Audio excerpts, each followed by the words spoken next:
A continuación, la corrupción.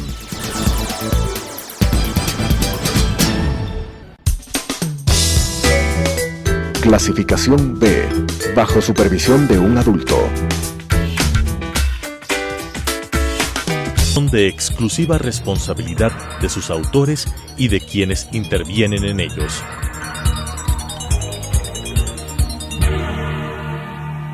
Telesucesos, Canal 29, UHF presenta La Corrupción. La corrupción es una asociación para delinquir entre corruptor y corruptos. ¿Podemos seguir siendo complacientes frente a este flagelo? Con la conducción de Freddy Bravo. La corrupción. El presidente de la República inicia su viaje a la China. Muchos criterios seguramente existirán respecto de este viaje del primer mandatario. Pero habría que buscar la forma de analizar el viaje en este momento. El presidente chino está muy preocupado de la imagen de su país frente a las relaciones con los países de Occidente, frente a su situación actual, o mejor dicho, la realidad que heredó de sus antecesores. Para nosotros es un buen momento, por varias circunstancias. Cuando el gobierno de Correa fue a la China con el propósito de conseguir recursos, bajo premisas que intentaremos recordarlas, se hizo, si se quiere, en las peores circunstancias. Primero, que ese gobierno se encontraba, no producto de la casualidad, ni mucho menos, se encontraba, en una situación muy grave, no por la casualidad, al parecer fue programado, no por la decisión política del país, no, de ninguna manera. Fue por cuanto era parte de un plan de aquellos que estuvieron adheridos al Foro de Sao Paulo. Entonces, lo que quisiera es, de alguna manera, armar esta argumentación para cometer el menor número de errores posibles. Nos habíamos distanciado de los organismos multilaterales. El propio personaje, en sus alocuciones de los días sábados, lanzaba dardos contra los organismos multilaterales de crédito. Hablaba y anunciaba y usaba la pose de la soberanía. Aquí nosotros mandamos.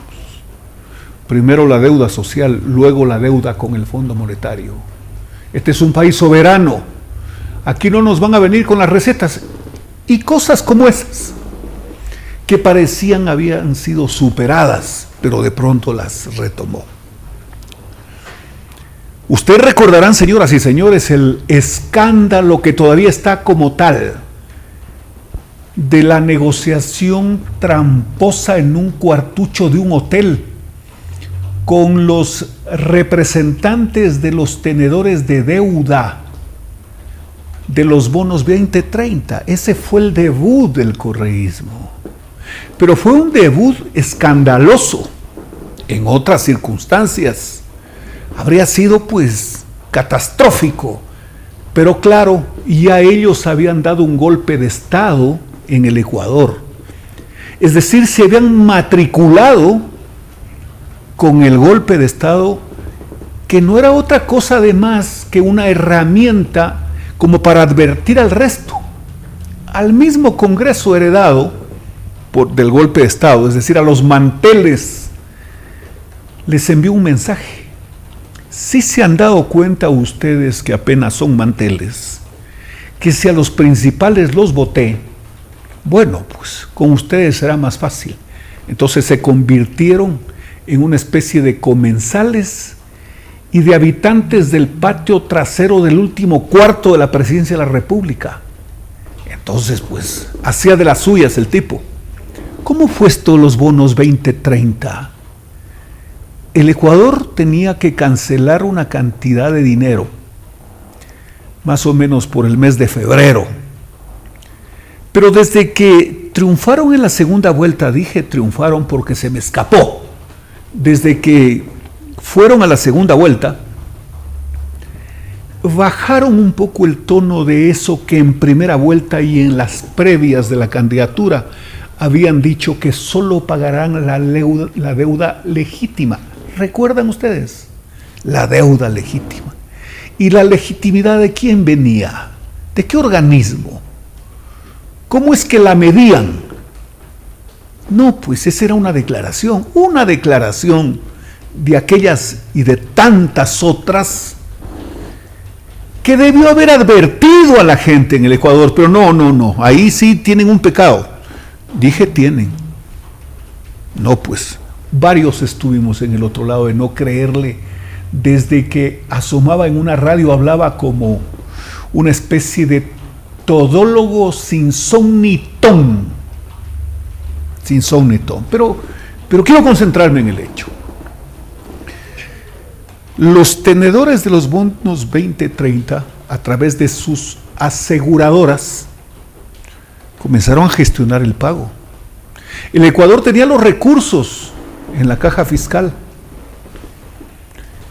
pero aparte de eso, tenía recursos ingresados por otras circunstancias a la cuenta del Tesoro Nacional, y particularmente unos recursos relacionados con un crédito a la Corporación Andina de Fomento para la construcción de varias carreteras en el Ecuador. Recuerdo una de las obras viales, por ejemplo, la construcción de la carretera en la provincia de Loja que unía al cantón Gonceramá con el cantón Quilanga. Y ocurre que cuando ya los declararon triunfadores, ahí sí usaron el discurso que se convirtió en una herramienta extorsiva, que no van a pagar las deudas. Y no las van a pagar, pues. Entonces el precio de los papeles bajaba en forma considerable, en picada. No van a pagar. Pero el ministro de Finanzas de entonces se comprometió a pagarles, pero en chiquis, como se dice. Se comprometió con los aseguradores de los papeles, pues, y pagó con esos fondos de la Corporación Andina de Fomento, cometiendo un delito primero, pero pagó cuando, o mejor dicho, el día que se cumplía. Pero mientras eso ocurría, los tenedores de venta de los bonos ofrecían el papel a precio de gallina con peste. Los aseguradores de Abadi los colocaron entre un grupo de gente que tenían información privilegiada. Es decir, los compraron con castigo, los vendieron, mejor dicho, con castigos de 80. Y después los recuperaron producto del pago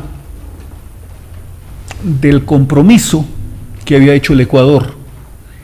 Y obviamente se recuperaron los bonos y los negociaron, ellos comprándolos a muy bajo precio, sabiendo que el país iba a pagar.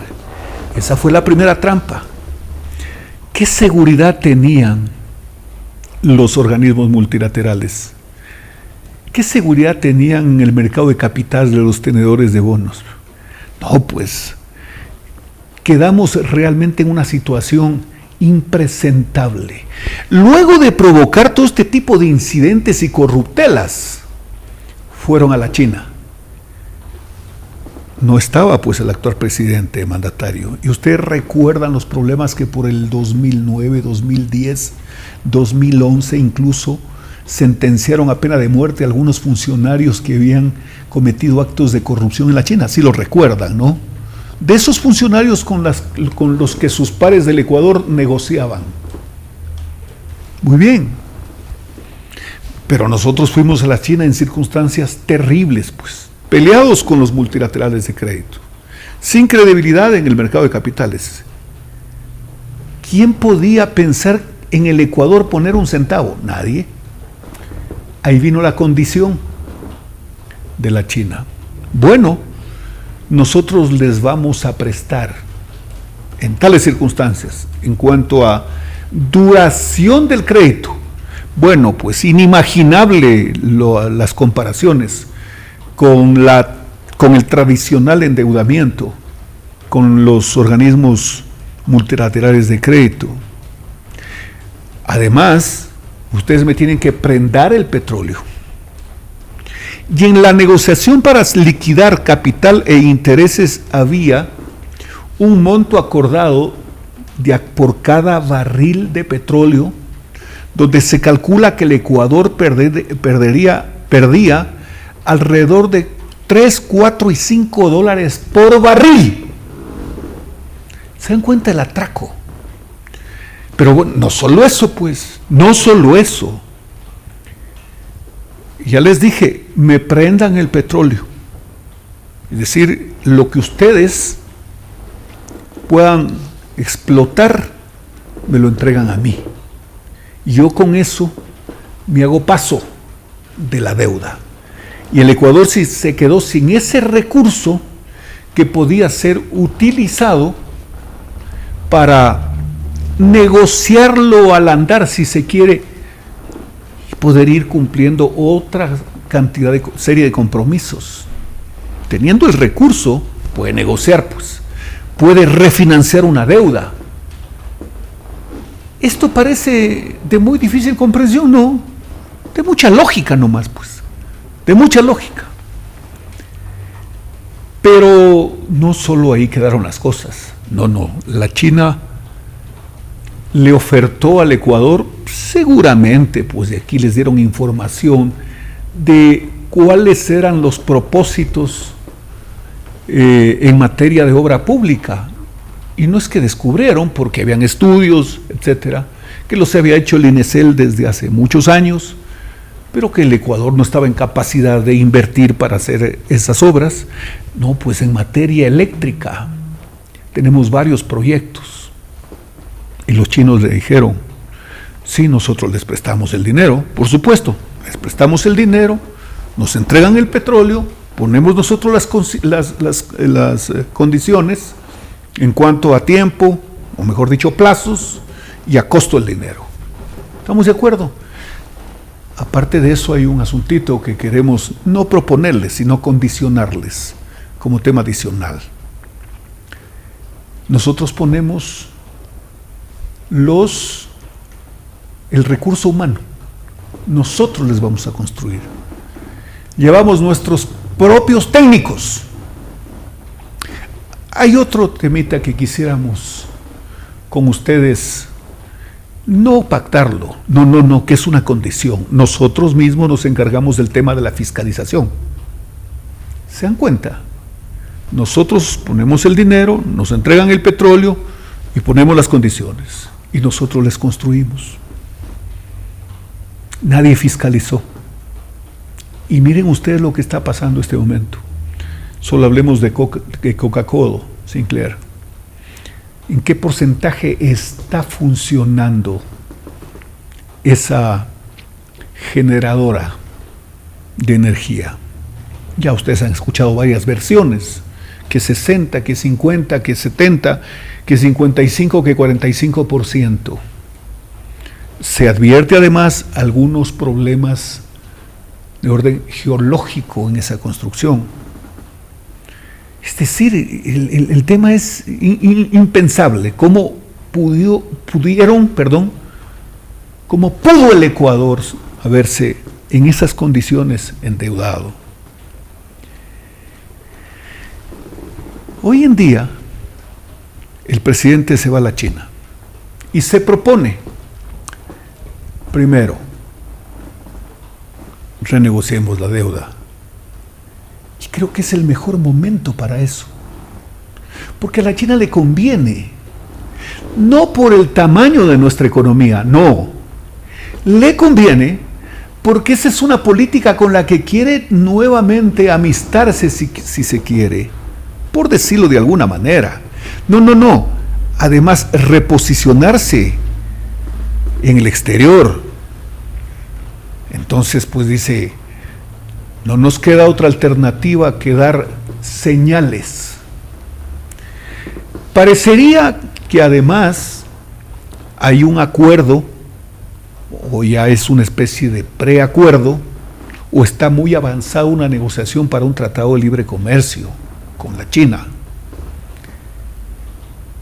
Y de lo que se ve y se ha escuchado a las autoridades del gobierno es de que nuestras exportaciones, particularmente el camarón, pueden ser muy importantes el eliminar todo tipo de aranceles para que esos productos puedan en ese mercado inmenso venderse. Muchos dirán, y de la China va a venir pues una serie de productos, etcétera, y que seguramente van a invadir nuestro comercio y con sus precios nos van a provocar problemas muy graves en nuestras ventas.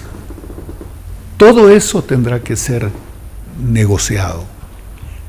Estoy absolutamente que toda la agenda que tenga que ver con los productos y el costo-beneficio de la negociación sea observada de la mejor manera, pero claro, el punto de partida para el tratamiento de este tema está en la renegociación de las condiciones primero en que se adquirió la deuda, que este momento tiene un peso muy importante.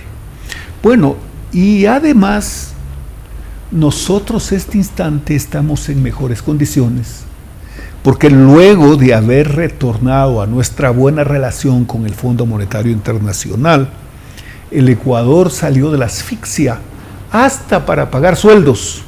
¿Qué habría sido del Ecuador si no habríamos llegado a ese estado de cosas que volvimos a racionalizarnos en una relación bilateral con los organismos de crédito? Habría sido terrible. E incluso este instante no tendríamos la misma actitud frente a nuestros acreedores chinos si las circunstancias serían de la gravedad que pudieron haber sido por esta irresponsabilidad monumental. Así que este viaje puede ser de gran importancia por los resultados. Pero además estoy convencido que de más de una manera vamos a encontrar ahí también una fuente que esté repleta de temas en los que se involucraron personajes de esa temporalidad y de esa desgracia pública con aquellos funcionarios que fueron castigados en la China. Hace pocas horas escuchamos algunos integrantes del bloque de Pachacuti, porque ahí hay bloque, subbloque y subbloque del subbloque,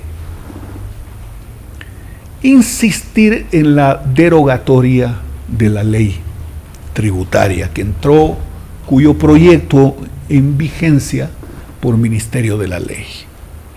Ustedes recordarán que en el programa anterior habíamos instrumentado una especie de explicación respecto de lo que significó que la Asamblea no trate el tema. No lo trataron, pues, y entró por Ministerio de la Ley. ¿Y qué significó? Solo recordemos un rubro: la base imponible para cobrar el impuesto a la renta. El presidente había propuesto, y de hecho este momento es ley de la República, $2,000 como ingreso, la comisión de la asamblea.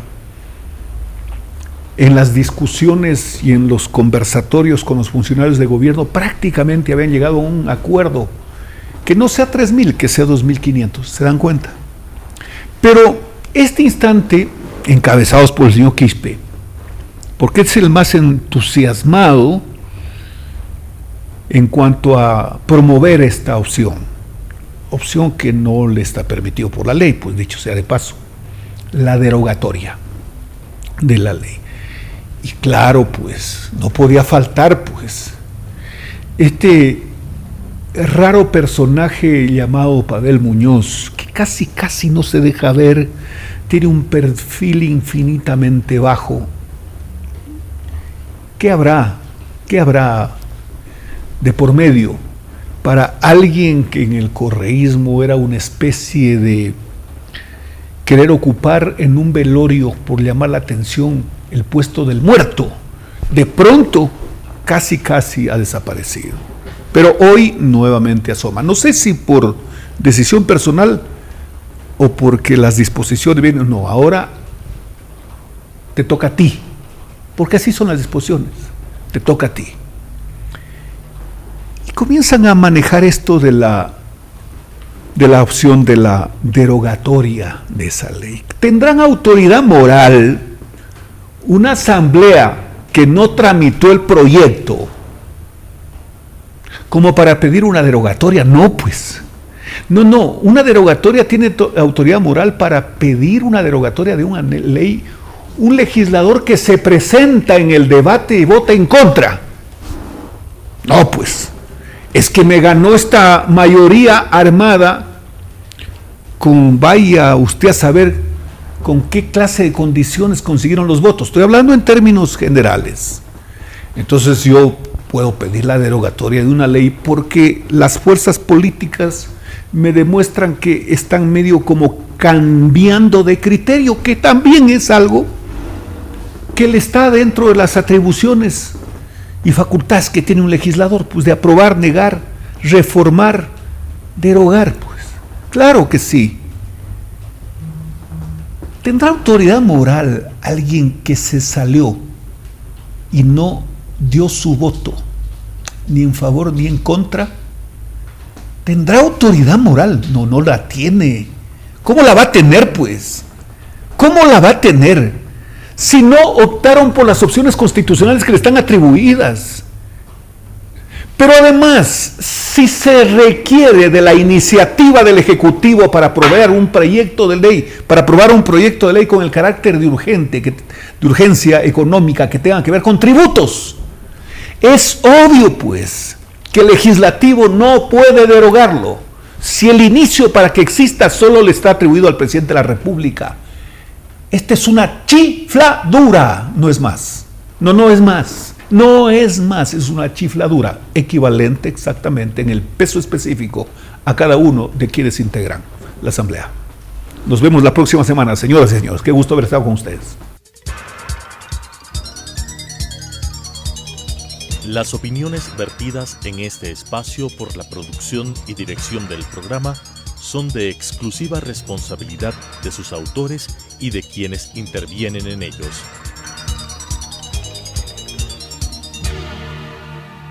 Telesucesos Canal 29 UHF presentó La Corrupción.